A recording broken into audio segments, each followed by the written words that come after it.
Good morning, students. Class 6 class विज्ञान विषय science विज्ञान विषय छठी क्लास के अंदर अपना चैप्टर नंबर 7 सातवां पाठ पौधों को जानिए। पौधों को जानिए।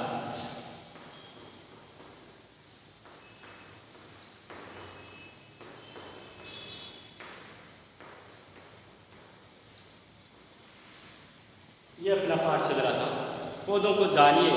इस पाठ के अंदर हम वो पढ़ रहे थे स्ट्रीम के बारे में, तने के बारे में। पौधे को जानने के विषय में हम तने के बारे में पढ़ रहे थे, स्ट्रीम के बारे में।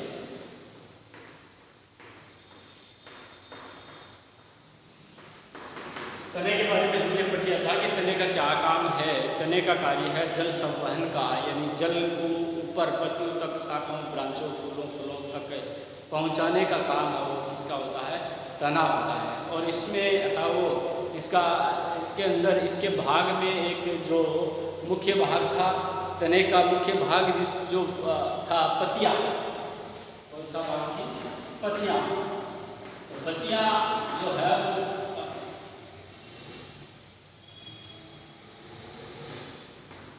पत्तियां लीफ जो है पादप की, वो क्या कार्य करती है? तो लीफ का मुख्य काम हम पढ़ रहे थे, प्रकाश संश्लेषण की क्रिया हमने पढ़ ली थी कि लीफ का मुख्य कार्य है प्रकाश संश्लेषण करना, यानी पौधे के लिए भोजन का निर्माण करना। यानी किस प्रकार से है वो लीफ है वो भोजन का निर्माण करती है? पत्ती के अंदर उपस्थित जो क्लोरोफिल है, जिसे हम पर्णहरित कहते हैं हिंदी में, पर्णहरित सूर्य के प्रकाश की उपस्थिति में और वायुमंडल से ऑक्सीजन को, कार्बन डाइऑक्साइड को ग्रहण करके ऑक्सीजन और कार्बोहाइड्रेट का निर्माण करती है।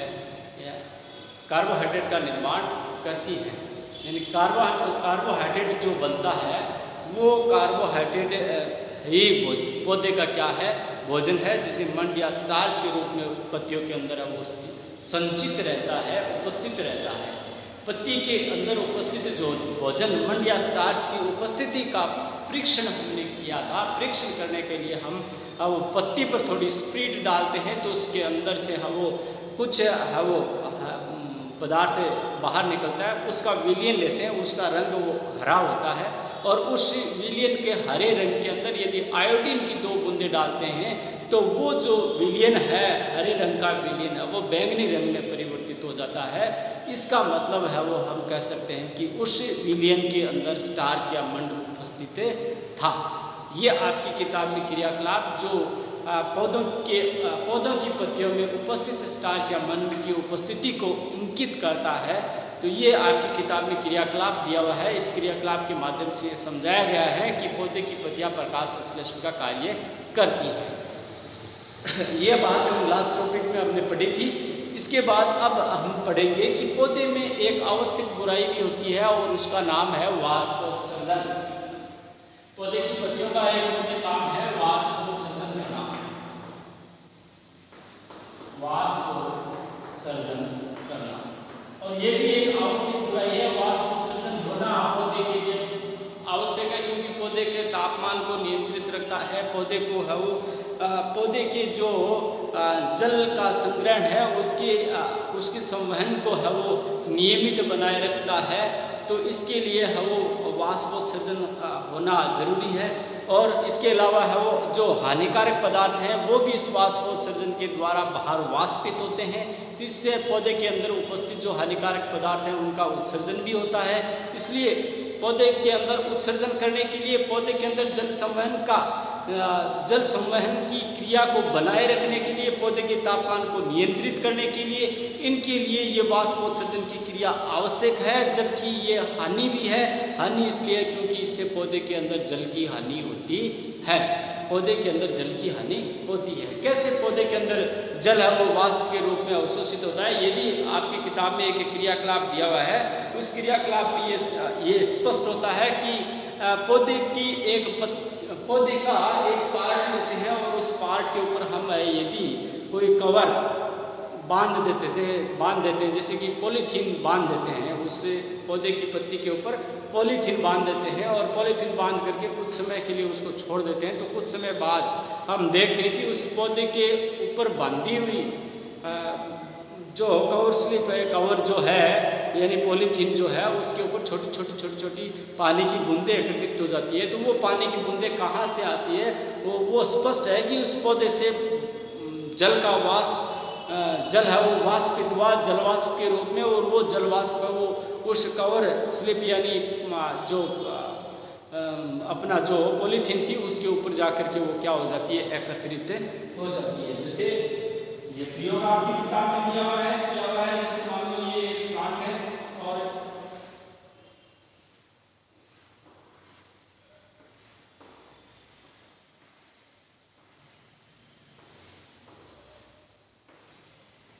अब इस प्लांट की ये जो लीफ है, इस लीफ के ऊपर हम एक पॉलीथीन बांध देते हैं यहाँ पर कवर।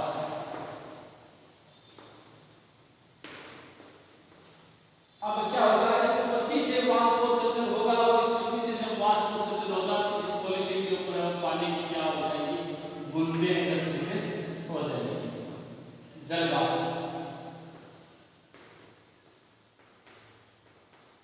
ये पानी की जो बूंदें हैं जो यहाँ एकत्रित हुई हैं, ये पानी की बूंदें ये इस बात को स्पष्ट करती हैं कि पौधे के अंदर जल वाष्प के रूप में जल है वो वाष्पित यानी जल का वाष्पोत्सर्जन होता है। ये प्रयोग आपकी किताब में दिया हुआ क्रियाकलाप किया हुआ है। तो वाष्पोत्सर्जन किससे कहते हैं, पौधे से जल वाष्प के रूप में उत्सर्जित होने की क्रिया क्या कहलाती है, वाष्पोत्सर्जन कहलाती है। और इसको प्रयोग या क्रियाकलाप के माध्यम से स्पष्ट किया गया है, जो आप आसानी से पढ़ करके वो समझ सकते हैं। इसके बाद है वो पौधों को जानने के विषय में हमें दो भागों के बारे में जान लिया है, पत्ती और तना।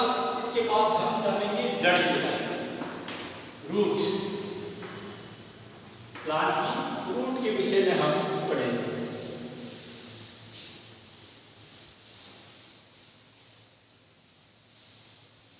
पौधे के तने का जो निचला भाग होता है, पौधे के तने का निचला जो पार्ट होता है वो भाग क्या कहलाता है, उसकी जड़ कहलाता है यानी रूट कहलाता है। जैसे ये प्लांट का क्या है, तना है, ये प्लांट का क्या है, तना है।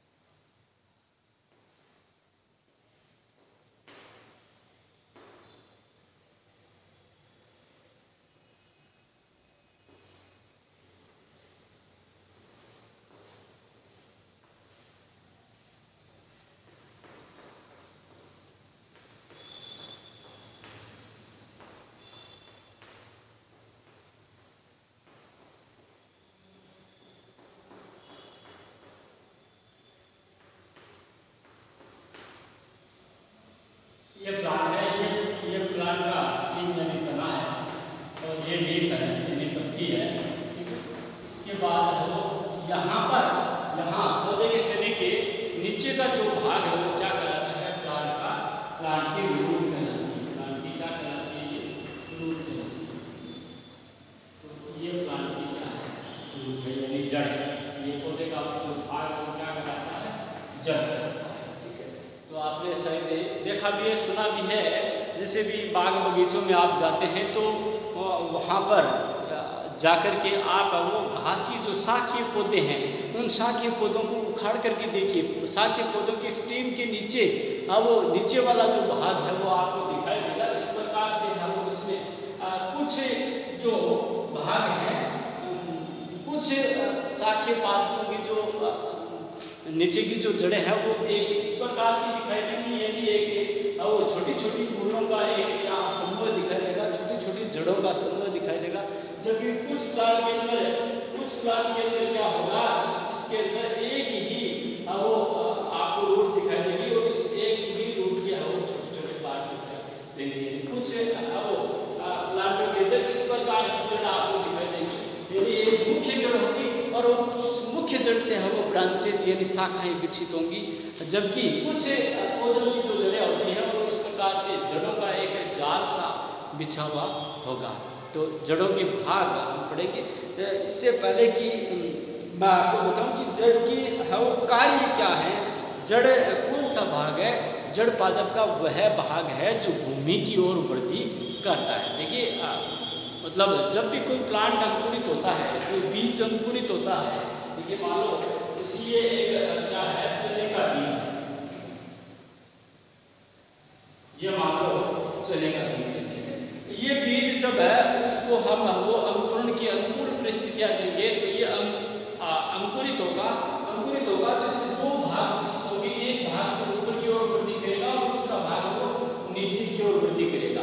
नीचे वाले भाग को हम मूल तंत्र के नाम से जानते हैं, मूल तंत्र, और ऊपर वाला जो भाग है उसको हम वो परोह तंत्र के नाम से जानते हैं, परोह तंत्र।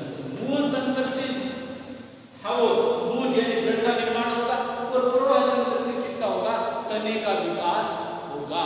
तो मूल तंत्र और परोह तंत्र, जब भी कोई बीज अंकुरित होता है उसके दो भाग विकसित होते हैं, मूल तंत्र और परोह तंत्र। परोह तंत्र से तना विकसित होता है, मूल तंत्र से वो जड़ विकसित होती है। तो भूमि की ओर जो वृद्धि करता है वो प्लांट का भाग क्या कहलाता है, जड़ कहलाता है। तने का नीचे वाला भाग जो क्या कहलाता है, जड़ कहलाता है। मूल जिसका दूसरा नाम है रूट, जिसको अंग्रेजी में कहते हैं। ये जो रूट है इसका कार्य क्या है, मुख्य इसका काम है जल अवशोषण का। मुख्य काम क्या है, जल अवशोषण का। आपकी किताब में क्रियाकलाप दिया हुआ है, क्रियाकलाप 6। क्रियाकलाप 6 में क्या है, दो पानी की पानी और खाद के दो गमले लेते हैं और उन गमलों के अंदर दो प्लांट रोपित करते हैं, दो पादप रोपित करते हैं। एक पादप जिसके अंदर जड़ें बिल्कुल नहीं है, एक पादप रोपित करते हैं जिसमें जड़ें क्या नहीं है, बिल्कुल जड़ नहीं है, और एक प्लांट है उसको जड़ युक्त पादप यानी जड़ वाला पादप एक में रोपित करते हैं और एक में बिना जड़ वाला पादप रोपित करते हैं। तो जड़ वाला जो पादप है वो तो वो उसी प्रकार से वो वृद्धि करता रहेगा, जबकि बिना जड़ वाला पादप है वो कुछ समय बाद क्या हो जाएगा, मुरझाने लग जाएगा। तो वो स्थिति क्यों होती है, क्योंकि जड़ जिस पादप की जड़ नहीं थी तो उस पादप में जल का अवशोषण नहीं हुआ। उस मतलब है जो हमने जिस गमले के अंदर हमने उसको रोपित किया है, उस गमले में से उसको खनिज लवण और जल पोषक तत्वों का अवशोषण नहीं होगा और उस वजह से वो पादप क्या हो जाएगा, वो मुरझा जाएगा, नष्ट हो जाएगा। जबकि जिसके अंदर जिस पादप के जड़ थी जिसको हमने रोपित किया, उस जड़ वाले पादप जड़ वाला जो पादप है वो उस गमले के अंदर से उपस्थित जल और खनिज लवणों को क्या कर लेगा, अवशोषित करेगा और जिससे वो अच्छी वृद्धि करता रहेगा। तो इससे स्पष्ट होता है कि जड़ का एक मुख्य कार्य है वो है जल और खनिज लवणों का अवशोषित करना, भूमि के अंदर से जल और खनिज लवणों का अवशोषित करना। तो जड़ का ये मुख्य काम है, क्या काम है, जल और खनिज लवणों का अवशोषित करना। जल एवं खनिज लवणों का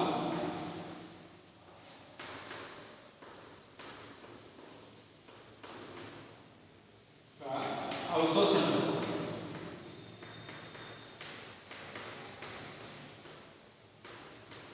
ये जड़ का है मुख्य कार्य है, जल एवं खनिज लवणों का अवशोषण करना जड़ का मुख्य कार्य है, ठीक है। दूसरा है वो काम है पौधे को सीधा खड़ा रखना। दूसरा काम है क्या है जड़ का, पौधे को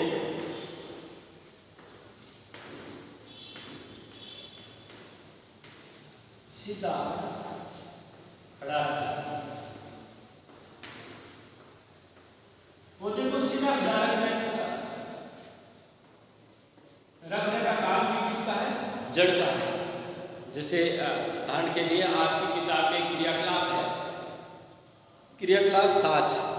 क्रियाकलाप 7 में क्या है, दो नवोद्भिद पादप देते हैं। नवोद्भिद पादप का मतलब अंकुरित बीज जिसमें वो जड़ विकसित हुई है, ठीक है। तो उन जड़ों के अंदर क्या होता है, उन जड़ों में वो जड़ों की जो शाखाएं होती है उनका एक जाल सा होता है। यदि उस अंकुरित बीज को यदि हम अंकुरित करें तो उसको एक रुई के अंदर, एक अंकुरित बीज को हम भूमि के अंदर अंकुरित करते हैं और एक को हम रुई के अंदर अंकुरित करते हैं। रुई को गीला रखेंगे तो बीज को हम जल मिलता रहेगा जिससे बीज का अंकुरण होगा। रुई को गीला रखेंगे, रुई के अंदर हमने बीज को दबा दिया और उसके बाद रुई को गीला करके रखेंगे तो बीज अंकुरित हो जाएगा। एक को भूमि के अंदर अंकुरित करेंगे, ठीक है, एक को भूमि के अंदर अंकुरित करेंगे। अब भूमि के अंदर अंकुरित पोषक तत्व और जल की पूर्ति करते रहेंगे जिससे बीज अंकुरण हो जाएगा। तो जो रुई के अंदर पौधा अंकुरित हुआ है उस पौधे को मतलब 2-3 दिन के बाद जब उसमें जड़ विकसित हो गई है उसको यदि हम रुई से हटाएंगे तो वो आसानी से हट जाएगा। वो आसानी से क्या हो जाएगा, हट जाएगा। क्यों? क्योंकि रुई और उन जड़ों के बीच में किसी प्रकार की जकड़न नहीं हुई। जबकि जो प्लांट हमने भूमि के अंदर वो अंकुरित करवाया है उस भूमि के अंदर वो जो जड़ें हैं वो बिल्कुल पूर्णतः उसके अंदर क्या हो गई है, जकड़ गई है। अब उसको जब हम उखाड़ेंगे तो हमें थोड़ा क्या करना पड़ेगा, बल लगाना पड़ेगा। तो जड़ जो है वो भूमि के अंदर जाकर के क्या इससे स्पष्ट है कि जड़ भूमि के अंदर जाकर के जकड़ जाती है जिससे पौधे को वो सीधा खड़ा रखने में वो सहायक होती है। तो ये क्रियाकलाप आपकी किताब में क्रियाकलाप 7 दिया हुआ है कि रुई के अंदर नवोद्भिद को हम जब अंकुरित करते हैं तो उसको बाहर निकालने में वो हमें कितना बल लगाना पड़ता है, कितनी कठिनाई होती है कि नहीं होती है। तो ऐसा क्रियाकलाप है जिससे ये स्पष्ट होता है कि जड़ है वो पौधे को क्या करती है, पौधे को सीधा खड़ा रखती है। जड़ पौधे को क्या करती है, सीधा खड़ा रखती है। तो जल अवशोषण का, पौधे को सीधा खड़ा रखने का। तीसरा एक और मुख्य काम है पौधे का, जल संग्रहण का। पौधे की जो जड़ें होती हैं वो भोजन संग्रहण का तीसरा कार्य क्या है, भोजन संग्रहण। भोजन संग्रह। कुछ पादपों के उदाहरण है आपको याद है, जैसे कि वो शकरकंद है, आलू है।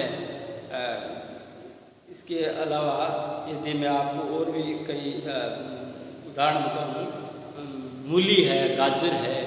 तो ये जो पादप की ये सारी क्या है, जड़ें हैं जो खाद्य पदार्थों का क्या करती हैं, संग्रहण करती हैं। तो पादप का ये भी कार्य, पादप की जड़ का ये भी मुख्य कार्य है खाद्य संग्रहण का। यानी कुछ पादप है जिनकी जड़ों को हम खाने के काम में लेते हैं क्योंकि उनमें खाद्य पदार्थ क्या होते हैं, संग्रहित होते हैं। जैसे कि गाजर है, मूली है, शकरकंद है। तो ये सब पादप की क्या है, जड़ें हैं और इन जड़ों के अंदर क्या पाया जाता है, खाद्य पदार्थ पाया जाता है। तो पादप की जड़ों का तीसरा कार्य क्या है, खाद्य संग्रहण का, भोजन संग्रहण का, भोजन संग्रहण का। तो भोजन भी संग्रहित पादप की जड़ों के अंदर होता है। पादप की जड़ों को मुख्यतः है वो 2 भागों में बांटा गया है। एक को मूसला मूल कहते हैं और दूसरे को जकड़ा मूल कहते हैं या रेशेदार मूल कहते हैं। जकड़ा मूल या रेशेदार मूल वो होती है जिसमें छोटी है वो मूलों का एक झुंड पाया जाता है, समूह पाया जाता है। जबकि जो मूसला मूल होती है वो एक ही मूल होती है और उस मूल के मुख्य मूल की क्या होगी, छोटी शाखाएं विकसित होती है। पादप की जड़ें हैं 2 प्रकार की। पादप की जड़ों को 2 भागों में बांटा जा सकता है, एक मूसला मूल और दूसरी जकड़ा मूल, ठीक है। तो या रेशेदार मूल भी जिसको हम कहते हैं। इस प्रकार से हम वो पादप की जड़ के कार्य और पादप की जड़ों के प्रकार हमने इस वीडियो के अंदर क्रियाकलाप 6, 7, 8 के माध्यम से हमने पढ़ा है। तो 6, 7, 8 जो आपकी किताब के क्रियाकलाप हैं उनको पढ़ करके और इस वीडियो को सुन करके आप भी आसानी से है वो जड़ और उसके कार्य और भागों के बारे में अच्छे तरीके से क्या कर सकते हैं, समझ सकते हैं। यदि कोई बात नहीं समझ में आए तो मेरे से दोबारा पूछ सकते हैं। अगले वीडियो में हम वो प्लांट का एक और भाग होगा जिसके बारे में हम पढ़ेंगे और उसका नाम है पुष्प, फूल, फ्लावर, ठीक है। इसके साथ है वो, धन्यवाद।